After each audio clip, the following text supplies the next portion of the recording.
Welcome to Make Shit Happen. This is episode number 198. My guest today is Samuel Bates. He's a husband, father, and a personal development business coach. He's also recently became an author. He self-published a book called Get Your House in Order. It's easy to follow and practical guide to making your ideal life, your real life. I love this interview with Samuel Bates. And as I went in the interview, I think the interview just got better and better and better. So I urge you to listen to the whole full interview. And I love what Sam had to say. And this was a good interview, I think, a solid, good interview of how anybody can just improve their life, develop themselves in their life. And like Warren Buffett said, the best investment you can make is one that you make in yourself. Guys, without further ado, let's listen to this interview with Samuel Bates.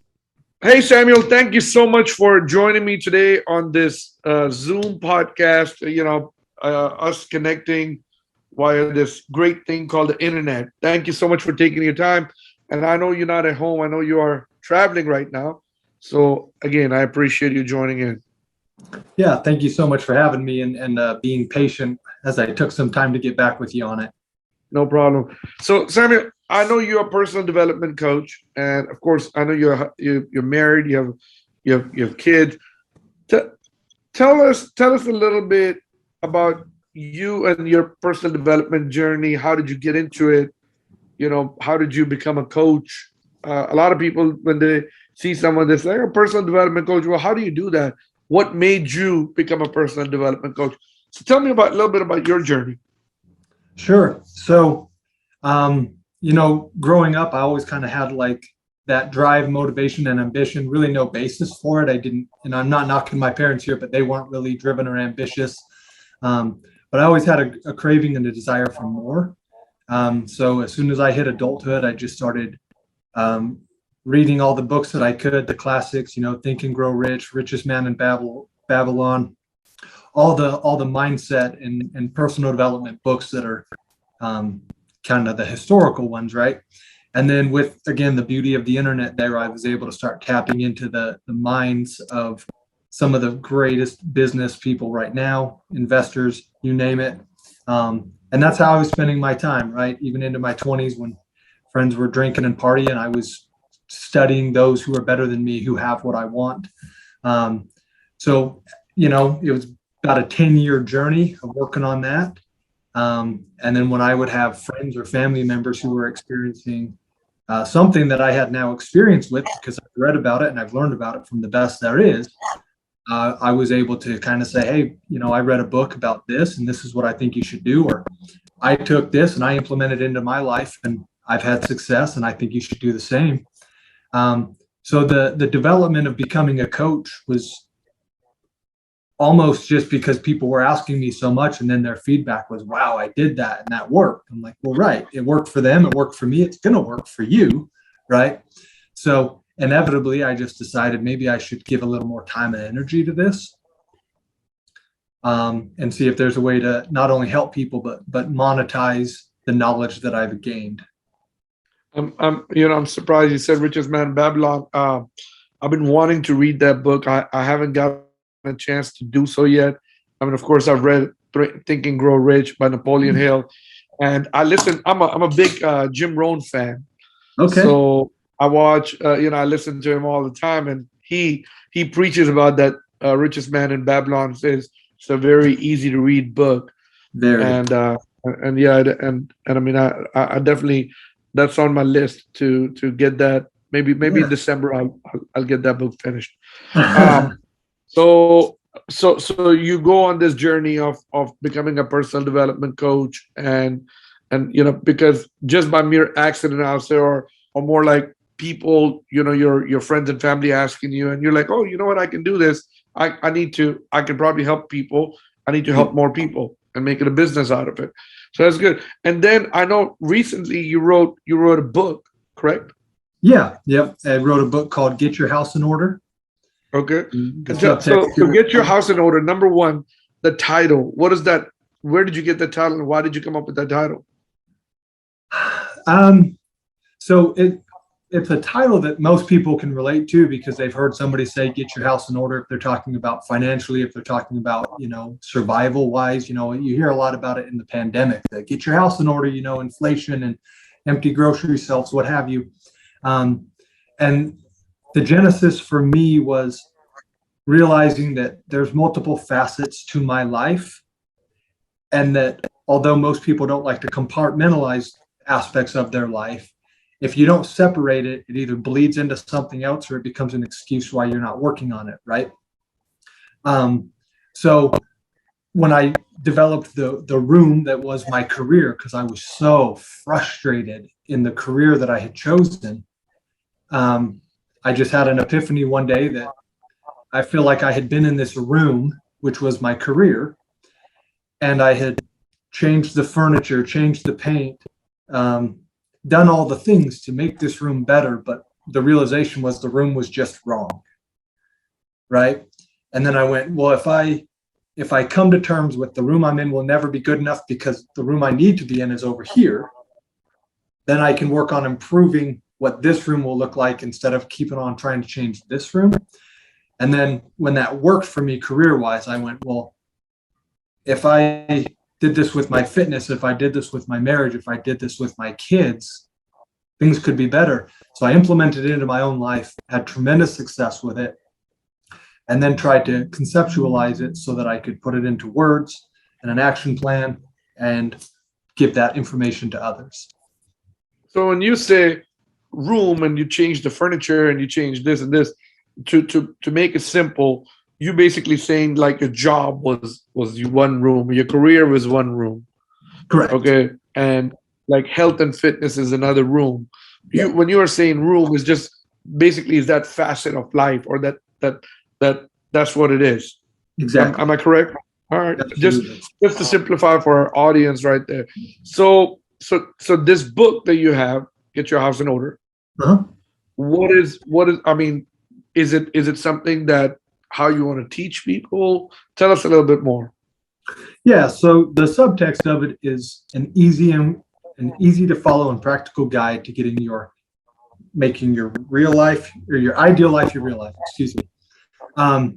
So yeah, I mean, truthfully, the book was meant to help somebody take an audit of their existing life, where they're at now, which most people will have some facet of their life they're unimpressed with, that they wish to improve, and they probably have facets of their life that they're stoked on, that are exactly what they would have wanted. It's trying to bring cohesion to all of that. So it's a quick audit of where my life is now, having a visionary, deep dream session of what does it actually look like? What am I doing for work? How much money am I making? What kind of father am I? What kind of parent or spouse am I? Right? And then essentially bridging that gap. Here's where I am. Here's where I want to be. Let me get really, really, really clear on how to get there. And so in there's worksheets to help you. It's not just this read through it, grab a piece of paper, figure it out. I built out worksheets so people can go to the website and download those for free. So really, and I'm already hearing feedback from people, the blueprint's there. Now, if you need additional assistance, right, that's where one-on-one coaching or group coaching come in based on the Get Your House in Order premise. Got you. So how many chapters in that book? There's 8 chapters. 8 chapters. And so basically it talks about, hey, you know what, becoming a good spouse, good parent, how, your business, health and fitness, all kind of aspects or all facets of your life. Correct? Yeah, absolutely. And it's not necessarily vague, but it's very open to interpretation, because there may be people who don't have kids and don't want kids. So spending too much time or emphasis on how to be a good parent would lose those people, right? So it's more so take it like what's going on in your life. Your life is different than my life, right? And compartmentalizing this room, this room, this room, this room, and then the process of making your real, your ideal is the same for every single room. Gotcha. So Samuel, one of the reasons why you wrote, one of the reasons Well, matter of fact, let me rephrase that question. I know one of the reasons you wrote that book is because it kind of worked for you, and you wanted to share it with the rest of the world and Yes. teach people, hey, if it works for me, it can work for you. And so the worksheet that you put out on that's on your website. And I'm sorry, what is your website again? It's samuelbatescoaching.com. Okay, and it's on that website. It's basically steps that kind of worked for you, and you basically telling people, hey, this worked for me. I'm sure it will work for you. Correct? Absolutely. All right. And so what? Now that so when was this book published? I self-published it last month. Last month. So it's So fairly new. Now, so where can yeah, I people go mean, buy this? it's only available on samuelbatescoaching.com. And Okay. I specifically did that. It's not on Amazon or anywhere right now because I want to have that relationship with the buyer. I could, but I'm not choosing to upsell and drip campaign anybody. I just want every person who buys to get a personalized note from me, a wish for good intention, and all of that is lost with Amazon, right? Okay. So right So now, that's the only place it's available. And yes, it became available as of last month, but it took me about a year to get through the process of writing it. okay. Well, good. So Well, yeah, congratulations on writing. I mean, on writing a book. I mean, that's a big achievement. thank you. So what is the next step for you and this book? The next step is the development of a course because I know a lot of people. I mean, the book is moderately short. It's 65 pages, but it's again it's very actionable.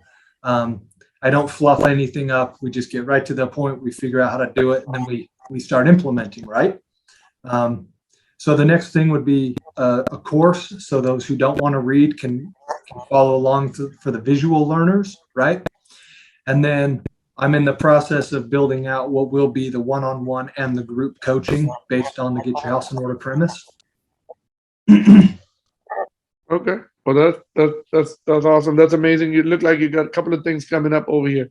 And I mean, is there another book in the future you might write? I mean, would you write it again? Would you self-publish again? Would you work with a publisher next time? Or what do you think? Or is it too early to tell? Um, I think it's too early to tell only because I never ever would have dreamed that I would write a book. I love to read them, but the 1 year process of writing that one, and again, it's only 65 pages, was arduous. I mean, I went through some real mental struggles of trying to figure this thing out. Um, But so what made you write it? I mean, writing a book is not easy. I mean, everybody always tell people, "Oh, you should write a book. You should write a book." But writing a book is not easy at all. It's no, difficult. no. It's a Uh, difficult task. yeah, it was incredibly difficult. And do you know who Coach Michael Burt is? No, I don't. Okay, so he's a personal development business coach of sorts. I attended a summit of his in Nashville, Tennessee, and he just really drove home like you got to have a book. Like a book adds credibility. It gives you a talking point, and it allows you to take ownership of a concept, right? Like the Get Your House in Order. That's not a trademark of mine. That's not a copyright of mine. But the concept behind it, that's me, right? I am the expert in that.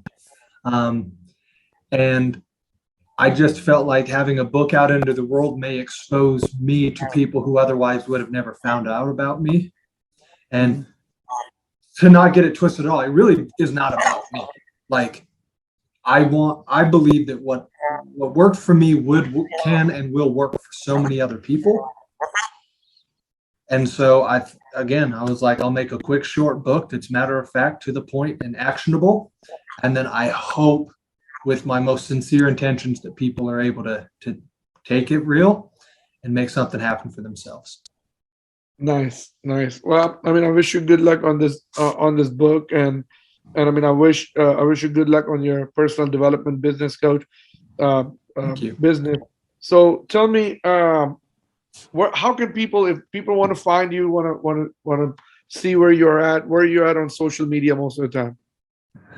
So I'm on Instagram most at Samuel C. Bates is the handle.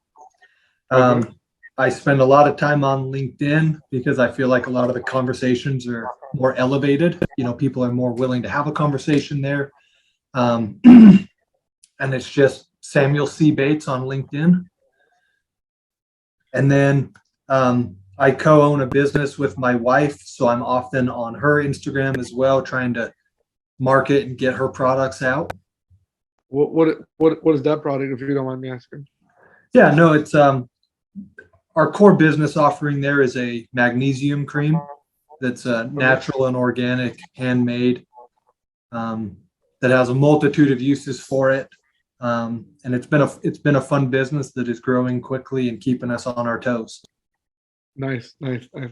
Always good to be on your toes, man. If you're Yeah, not if you're not going upwards, you're going downwards. that's exactly Uh, right.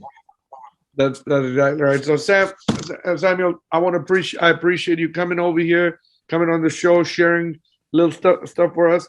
Before I let you go, I want to ask you a couple of questions. Yeah. And uh, what is when you say personal development, what do you think? Why is it important? And what is the whole? I mean, what do you mean? What is the essence of it? Oh, gosh, I mean, I love the question, and I feel like it's really loaded and it is objective, right? But for me, the personal development is the whole person, the mind, body, the spirit, right? Um, and getting absolutely everything out of every facet of your life. Um, you know, I I often tell people, like, if you're an incredible business owner but you're not a great husband or you're not a great parent, like, you're really not doing that great, right? If I mean, if you're killing it at every part of your life but you're incredibly unhealthy and you have comorbidities and whatnot, like, you're not going to live very long, right? You have an Right. obligation to your friends and family and your loved ones to be in optimal health so that you can stick around it and make an impact.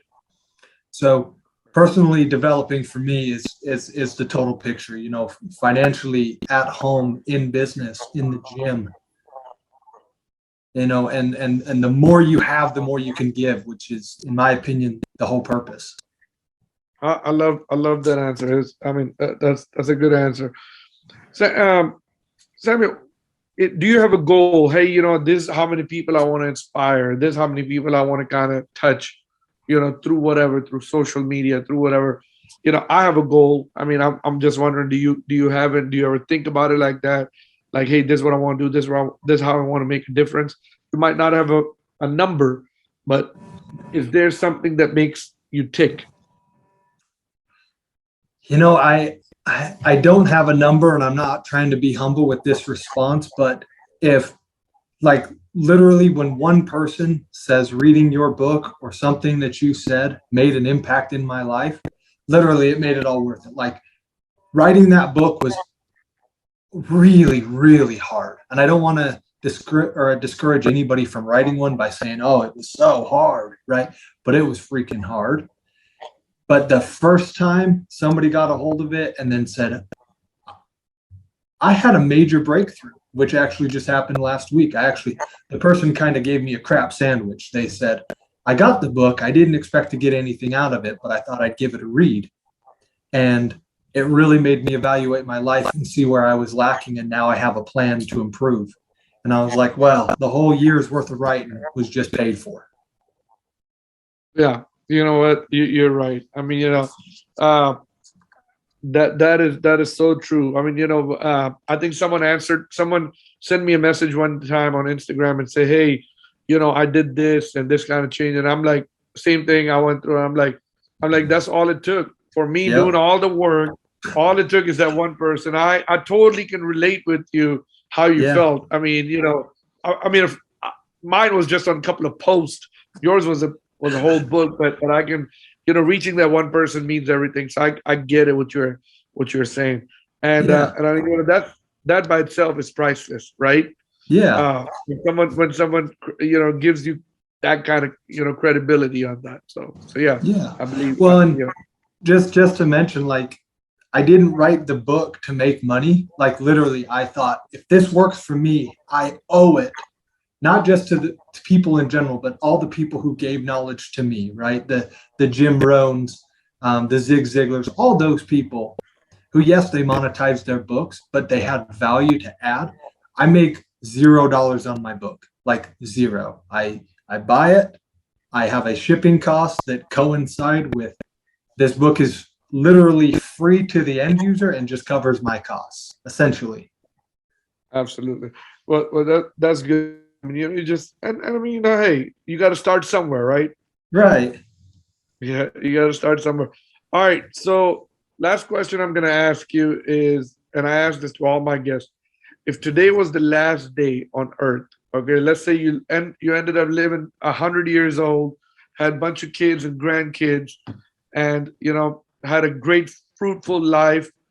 You wrote several books, mentored a lot of people, spoke all around the world, and today is the last day on this earth for you. And they come to you and they said, Samuel, I'm sorry.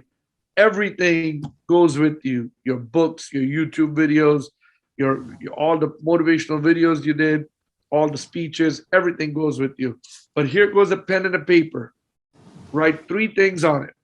Three things for your future generation, for the future world, how to live life, your three truths, your three key to grace, keys to greatness. Just write these on the piece of paper. What will those three be? Um, the first one would be to, assuming that you have kids, always give them 100% of yourself while you're with them. That's a big thing for me. I give my kids a lot of time, but it's not a lot of time in comparison to what everything else gets, right? The day job and all the other things. So I make it a real point to give them 100% of everything that I have on the times that I'm with them. And I'll never, ever, ever regret that. I would say, whatever you are thinking about wanting to do, just start. You don't need to know all the answers. You won't have all the answers, but you will figure them out by actually starting. I wasted 7 years of my 20s thinking about what I could be doing and not actually doing any of it. And now I'm actually 7 years behind where I could be. That's a side note there. And I would say the last thing is always give more than you take. Expand on that a little bit for me too. I mean, like we could look at it financially, right? Like if you have abundant means, give. Like you will always get it back. You can always make more money. You can always, money equals impact, right? That's why I chase money. I don't chase it actually. It comes to me pretty awesome now, but I like to give abundantly, right? Because I'm always going to get it back, and there's a multitude of ways I can go make more money. I believe in pouring into more people, like pouring more into people than I'll ever ask of them. Some say it's a fault. I don't really ask for help. Like I know where to go to get it, but I would never ask you for help. But I'd be the first one to offer it to you. And I think that if people made a point to serve more and receive less, we would all be a lot better. We live in a better world for sure. Absolutely. Yeah, those are three good messages. Tell me, what is your perception of humility? My perception of humility is, and is it important? And is it important? Oh, absolutely. My belief in that is that literally, like, and it's a matter of fact, but we are all equal. We are all the same. We have emotions, we have needs, we have problems, we have successes. In some way, somehow, that seems to have been a division for us, right? Like, I have problems and I'm the only one who has problems, right? That's not the case. So I believe that just acting with equality and integrity, knowing that everybody's fighting their own battles in some way, shape, or form, I think it just really levels the playing field, right? Like I I like to live my life with empathy, right? I understand, and everybody's got their own thing. And what was your follow-up question? Is it important? Yeah. Oh, absolutely. I mean, the division that's going on in the world right now just seems so frivolous to me because I realize at the core we're all just having a human experience, and none of us are really that unique from the other person. Samuel, is there anything that you do that is basically part of your routine, or is there something like a message you want to give to people that, hey, you know what, this is this is some things that you should definitely do. It worked for me. It will work for you. Um, any message, any kind of last things you want to talk about? Sure. I'll answer that two-part question. Is the routine that I have is every single morning I wake up and I ride the spin bike in the basement for usually 15 to 20 minutes.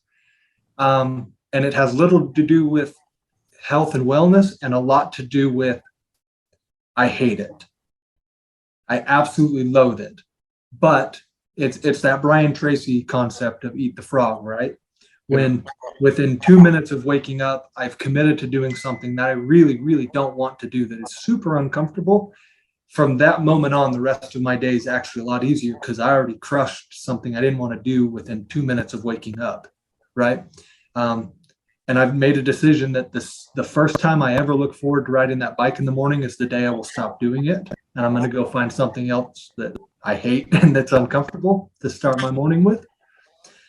And the parting piece of wisdom, I guess, would just be to literally like drive home the idea to people that you just have to start. Because I know every person has something they want to be doing and an excuse why they're not or can't.